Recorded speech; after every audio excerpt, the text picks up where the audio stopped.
Everybody, so let's get into this video talking about the update from the real estate rules or laws, whatever you want to call it, changes that happened in August.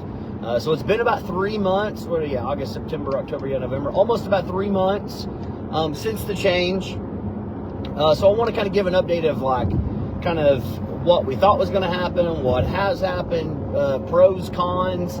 I didn't do any notes. I've had this in my notes section to do this video on it, and I've got a lot of windshield time today, and I wish I probably put down some notes because I'm going to probably forget a few good talking points, but I'm going to do the best I can. So ultimately what happened, of how we got here, and the gist of the changes, I'm going to sum it up really easy for you. Some law firms, big law firms, got together that basically specialize in class action. They found a couple 100,000 sellers in Missouri to basically sign this lawsuit to sue realtors because they did not educate them on how commission works, meaning, you know, as a seller, you're pretty much paying your agent commission and the buyer's agent commission. Again, I don't know how their contracts work. Never seen one in Missouri. All states are different. It's very easy to see that in ours. It's been like that, where it says essentially total, and then it says what we're going to pay the other agent. And that's a big deal when selling your home. Has been a big deal, still is a big deal. It's not changed that. That it, in my opinion, it probably greatly impacts the sale of your home. Maybe the number one thing that might impact it. But anyway, so people signed it. It was in a lawsuit for I guess maybe a couple years. The lawsuit won, and then realtors appealed, which is kind of like the union, National Association of Realtors. They appealed, and then they ultimately ended up settling for hundreds of millions of dollars, and to basically redo how we do business. And the funny thing about this is all those home sellers that signed this, they got $17 a piece.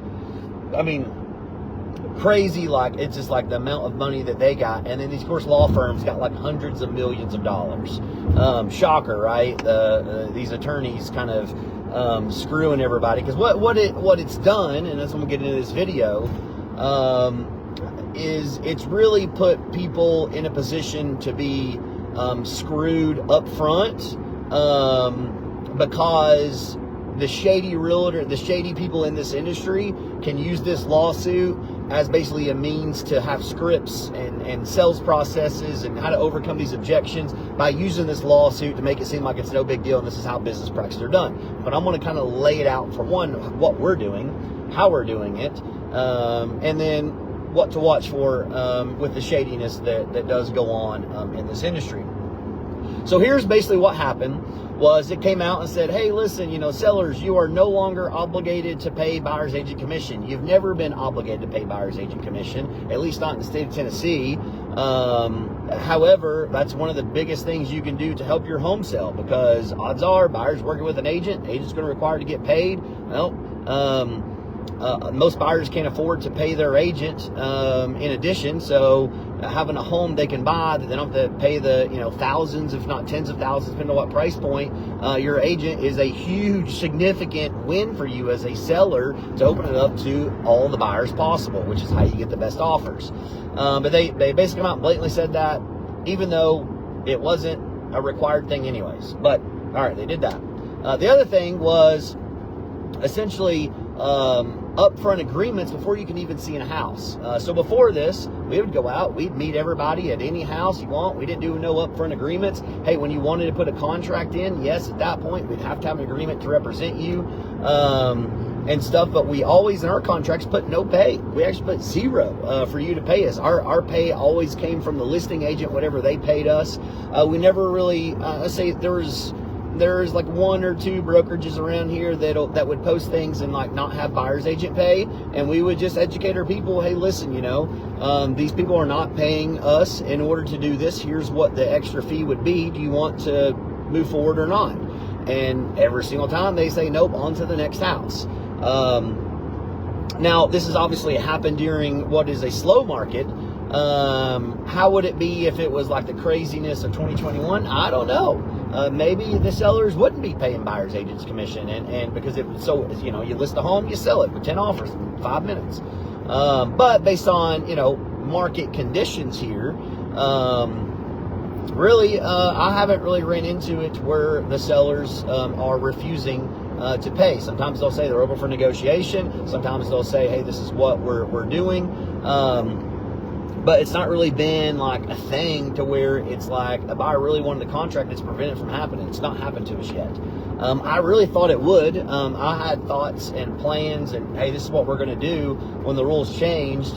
And after a week, we realized real quickly, actually, although there's like an extra document or two, and we got to do a little bit more. I mean, we were already educating people on how the game works anyways, but hey, sure, we can always get better and take it an extra step further. But for us, it's not really been much of a change. So with the upfront agreement in order to see a house, again, this is a change.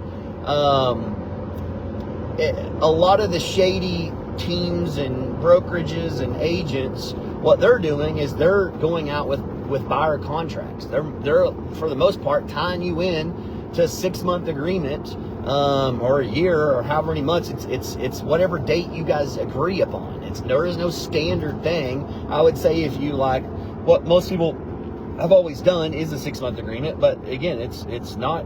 They might sign you up for 10 years. I don't know. And in that agreement, it will disclose what you pay them. And of course, if the seller is unwilling to pay that, and there's no cooperating agreement on the back end, you're responsible for paying them. That is an upfront contract. Again, very transparent. Everybody's on the same page, which is good as far as that agreement goes. But they're using it in a way to get you to sign up. And you don't know these people, right? So ultimately, like, if you have a good agent, they're probably, odds are, not screwing you. That's why they're a good agent. But if you're moving somewhere, you don't know anybody, you're a first-time buyer, you never did it, you've not really educated yourself, you're on how this whole process works, you can easily get screwed. I've seen it before this happened, of people, because teams and brokerages were doing this before this rule change. They were doing these agreements up front, just in a different way. And now basically these rules gave them more ammunition by using, hey, the government did this, not us, as the way to kind of peer pressure into people signing this agreement before they even know if this agent is worth a crap. Are they gonna show homes on evenings and weekends? Are they gonna answer my calls in a timely fashion? Are they gonna book showings quickly? And then as well as it's opened the whole door for hourly pay, showings per home, like all this stuff, these fees. I don't know if you've seen like TikToks and stuff. I mean, there's kind of like spoofs, where the agent like sits down and is like, hey, I know you don't want to pay my percentage, so, but you agreed to my hourly rate. I'm going to go over the hours. And it's like all the stuff we do on the back end that nobody sees. The hours and hours and hours of communication and talking to title and lenders and inspectors and doing research and booking showings and car time and all of that, right? And they do it, and it's like, 3 times more than what they're actually getting paid when they break down the hours. It's funny. I mean, it's not. The reality of that is not always true. Sometimes it definitely is. And then especially sometimes when, you get a person that you show house for 3 months and they don't end up buying anything, right? They change their mind. They don't want to buy, or maybe they may move, or something happens. Well, I don't get paid anything if they don't buy. But a lot of agents now are changing their business model and doing it in that agreement. Well, you got to pay me X per thing. And that's their decision. They can do that.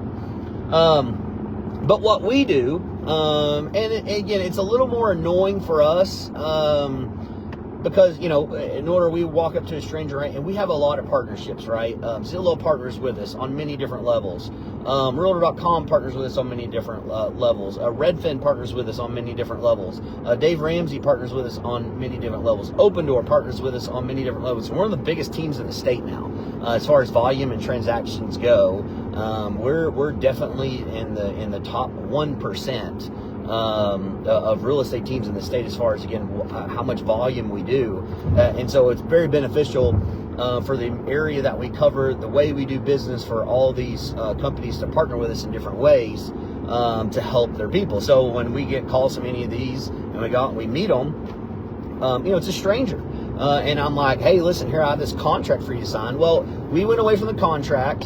And my plan is to never have to use this unless, again, rules change. But what we do is what's called a touring agreement. You don't pay us anything. We're not agreeing to represent you. That way, if you're crazy, I don't have to represent you. If you think I'm crazy, then you're not obligated. It's just a one-day touring agreement is what we do. After that, if there's a relationship to where, you want to work with us, sure, we'll go from there and educate you and talk about everything and make sure everything's comfortable. Ultimately, we do the buyer's contract, right? Whenever you go to write up an offer. But by then, kind of how the game is played as we're educating people, most of our buyers are going to say, especially in this slow market, when we educate them about these changes and what all happens, and say, Stephen, hey, yes, please reach out to the sellers beforehand. If the seller or the listing agents, if the seller is not willing to pay your fee, I'm not interested in seeing the house. That's what they tell us. That's facts. That's not me making this up. And so it's a little bit more work up front with these changes for us, because we'll do this, but for the most part, not run into any issues for the most part. We'll call them and we'll get the percentage as long as they're willing to basically pay our minimum. Great. Sometimes they're willing to pay more than our minimum. Great. But as long as they're willing to hit our minimum, and what sucks is that we can't talk about it. There's rules that I can't tell you listing wise or buyers. I can't publicly advertise it. It's so crazy to me that we can't. I mean, but again, to me, the only people that benefits us not be able to talk about fees and charges and how it all works very transparently, publicly. The only people it benefits is the shady people trying to charge way more than what everybody else is charging. It's the only people it benefits. And again, I'm just giving you my opinion. To me, it doesn't benefit consumers by not knowing this knowledge of who charges what and how. It doesn't benefit me because I know we're if not the lowest and cheapest and provide the best services. There's not many people that's going to compete with us. And it's again just because our amount of volume that we do and the model that we have. We're gonna make our money more off of multiple transactions than off the one transaction. I mean, I see Alta statements, which is kind of like the closing statement deals all the time, where we're getting 50% of what the other agent's getting in the deal. It is what it is, right? We're just moving on, closing it. Hopefully, we gave that person a great experience. There was nothing shady, and ultimately that person refers us to friends and family. That's how we grow our business. And on the flip side of that, I've been in closed that where, again, I don't know who the other side is, having conversations, and then they do whatever, and then later on, those people call me, the other client, for their next transaction, and want to work with us. And so I'll take that all day long. But that's we're doing those agreements up front. That way it doesn't tie anybody. It makes people feel comfortable. Probably, I think, less than 3 times since it started, we've met with buyers, meaning our whole team, at some point, and the buyer refused to sign it, which we can't let them in the door, and that's fine. Hey, listen, I completely understand. This makes us uncomfortable having to present this and make you sign it. But the rules are the rules. We would get fined. Our brokerage would get fined. We have potential to lose our license if we're not doing this up front. This is a big, big deal. And we have to do it. Don't want to, but have to. But that's one thing you got to really keep your eye out when you're meeting with these agents, and making sure you're not committing to something, some sort of contract, some sort of fees. And a lot of times you got to pay to get out of the contract. And it's a contract, guys. It's a contract. Of course, we've always been transparent, whether if it's buyer or seller, we're doing business with anybody. For whatever reason you want out of it, you don't want to no longer do business with us, there's no fees, we cancel it. Usually we cancel within 24 hours. Again, there's multiple signatures and things that has to happen.